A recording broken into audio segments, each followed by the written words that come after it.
तर आज सकाळीच व्हिडिओला सुरुवात केली, म्हटलं चला आज तुमच्यासोबत माझं मॉर्निंग रुटीन देखील शेअर करते। सकाळी पहिले तर वरण भाताचं कुकर लावून घेतलं, चहा पाणी वगैरे सगळ्यांचा झालेला होता आणि त्यानंतर लगेच स्वयंपाकाला लागलेली होते। वरण भात लावून दिला आणि त्यानंतर माझी आंघोळ वगैरे पण बाकी होती, आंघोळीला जायचं होतं, तोपर्यंत म्हटलं कुकर होऊन जाईल। आणि सकाळी ज्यावेळेस टिफिनची घाई गडबड असते ना, तर त्यावेळेस असेच घाई गडबडीमध्ये सगळे कामं करावे लागतात एका पाठोपाठ एक।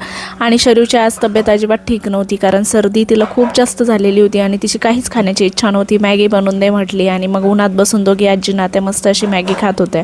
त्यानंतर मी मस्त अशी आंघोळ करून घेतली, केस धुवून घेतले आणि केस ज्या दिवशी धुते ना त्या दिवशी खरंच खूप फ्रेश वाटतं, कारण आठवड्यातून 2दाच मी केस धुत असते आणि हिवाळ्यामध्ये हेअरफॉल तर खूप जास्त प्रमाणामध्ये होतो।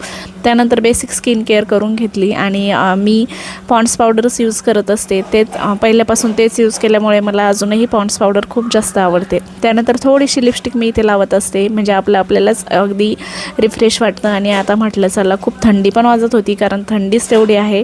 बाहेर टॉवेल वगैरे वाळू घातली आणि म्हटलं आता मस्त थोडंसं उन्हातच बसावं केस सुकवत, आणि थोडंसं आंघोळ झाल्यानंतर उन्हाला बसलं ना की खूप छान वाटतं। अजून मला देवपूजा वगैरे पण करायची आहे आणि घरातील थोडेफार छोटे मोठे कामं पण बाकी आहेत।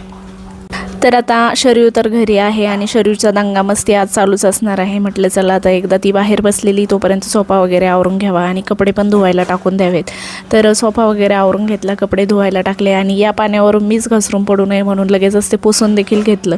आता म्हटलं मस्त अशी देवपूजा करून घेते आणि मग जी बाकीची राहिली सायली कामं आहेत ती नंतर करते।